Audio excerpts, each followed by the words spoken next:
Aye, Doc. All right, so question 4 is another long one, so I'll read it, right? Yeah.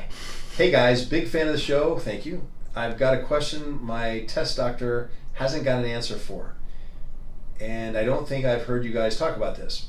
I'm almost 2 years into replacement. I was doing it without doctor supervision for a year and a half. I started at 150 milligrams a week of testosterone and anthate for the first year. Labs were stellar. Up my dose to 240 milligrams a week for about 6 months. Decided to consult a testosterone clinic doctor for a consult and some in-depth labs. Labs were all great, except my hematocrit was 51.1 and my estradiol was 50. I donated blood for the red count and the doctor prescribed me anastrozole 1 milligram a week. Here's where it gets weird, oh boy. I took the first AI and felt completely off, to the point I went to my primary and got some SSRIs for anxiety over how off I was feeling. The testosterone doctor said, don't take any more of the anastrozole. He said, maybe we'll try a lower dose later. Fast forward 4 months, and I've lowered my dose to 200 milligrams a week of testosterone and anthate and split the shot every 3.5 days, testosterone doctor's recommendation. It felt off while adjusting to the lower dose for about 2.5 weeks, then was back to normal. I decided to try a half a milligram of anastrozole to see what that would do. The first 24 hours afterwards, I was definitely jacked up on tests. Anastrozole increases free testosterone by blocking conversion, right? No. I mean, well, we'll get back to that. The next day it crashed. At my next injection, I didn't even get the standard mood elevation I usually get 24 hours after. I'm 3 injections in after a half a dose of the anastrozole and still haven't baselined back to normal. Feels like when I dropped from 240 to 200. I'm sure it'll all fall back in line shortly, but I was wondering if you've ever seen this. And for the record, as soon as I get back to normal, I'm dropping my dose again. I'd like to get back to 150 a week and stabilize there, then recheck my estrogen. In addition, I've never had any high estrogen symptoms, and my trough total testosterone levels were 875 6 days after 240 milligram injection. And any help would be greatly appreciated, Michael. All right, so yeah, long question, a few things to address. First of all, the most glaring, for me anyway, is the estradiol of 50. The problem with an estradiol is it's made to measure a woman's estradiol level, which can go from typically can be close to 0 if they're menopausal, but a healthy female that's even perimenopausal, but let's say premenopausal, is going to have an estradiol anywhere from, let's just make it easy, 100 to 400 picograms per milliliter. So the estradiol, the standard estradiol test, is not precise enough at the lower levels required or not required, but are typical of a male to be accurate. So an estradiol, the standard estradiol, 50 could be 20, 50 could be 80, who knows? It's very imprecise and therefore very inaccurate. We need an estradiol sensitive, and I think that might be what's going on here, because the symptoms he's describing could be secondary to estrogen being oversuppressed. It's easy to talk about the hematocrit. A hematocrit of, he said 51.1, that's not that bad, and could be simply because, we need to address, is this because you're at elevation? But the testosterone, whatever's going on, the testosterone leverages, doesn't cause it per se. That's a common mistake even doctors make. Oh, you're on testosterone, that's why your hemoglobin and hematocrit are way too high. Well, it can raise it, just as it can lower it. I've seen guys with low testosterone that are anemic, meaning their hemoglobin is below, depends on the lab standard, but roughly 13, some 12.6.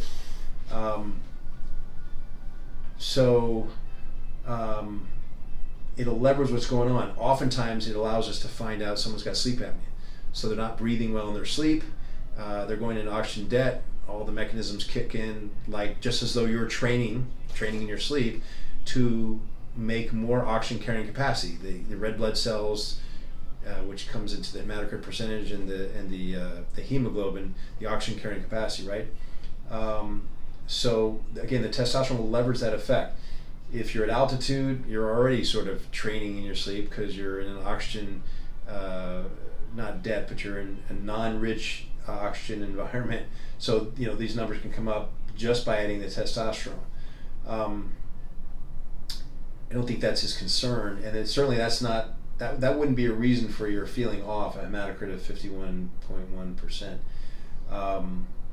And I'm assuming a lot of things here because I don't see measurements and all these things, picograms per milliliter, nanograms per deciliter, all that sort of thing.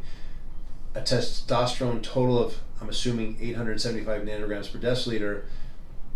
On average, that's going to be a 16 or a 17 free test, picogram per milliliter free test. Again, I'm making some assumptions here. Never had high estrogen symptoms before is getting back to what I'm trying to make the point about the estrogen. Well, maybe you never had high estrogen, and this is a laboratory result that's not accurate. So you were over-treating it from the get-go because you never had high estrogen. Something to consider. You can feel anxious with low estrogens. Can make for heart palpitations. Just like, think of a standard menopausal woman and the symptoms associated with her. Night sweats, hot flashes, heart palpitations, anxiety. So that's something I would start with. Let's get an estradiol sensitive and see what's really going on with the estrogen. One of the mechanisms by which you can avoid having to use an anastrozole, and some people do have a reaction to the anastrozole, whether it's the medication itself or their metabolizing of it, not normally, meaning it goes in too fast, or the 1 milligram dose is too much, and so while you might get away with half milligram the day after a shot, you do a milligram. It's too much and you have symptoms right away, but then they go away in a couple of days, which I'm not sure if he's describing that kind of fluctuation. But you can reduce the need for an anastrozole by dividing the dose. The body likes that homeostatic range. The further you get away from the edges of that range, if you will, the more your body tends to overreact. So if you're just a little above normal, you won't have as much conversion. I say above normal, testosterone.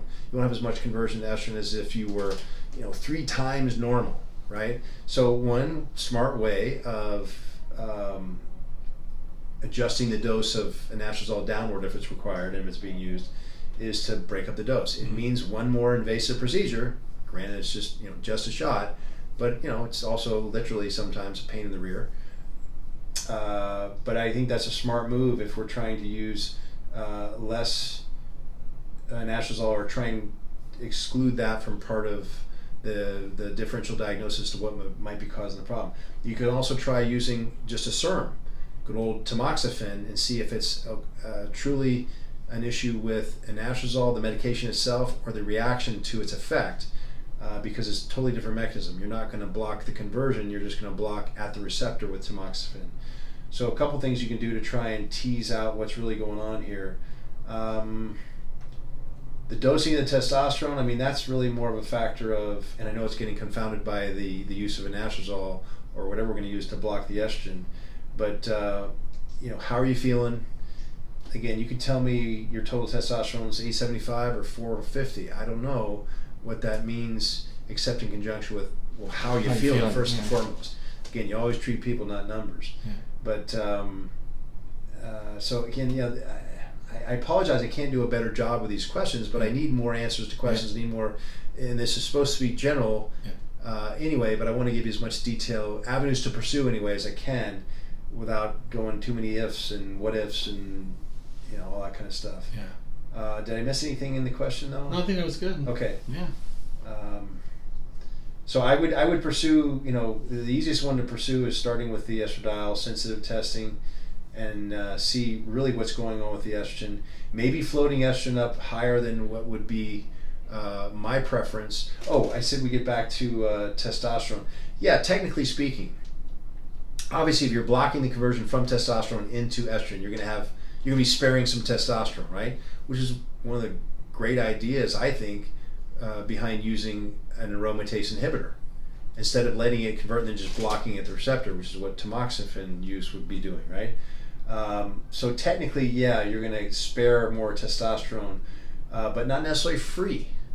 The only way you tend to get more free testosterone by lowering the sex hormone binding globulin with an anastrozole or any AI is by getting it to this tipping point that, we don't know why it works this way, but I found in practice somewhere around 22, 21 picograms per milliliter of estradiol sensitive.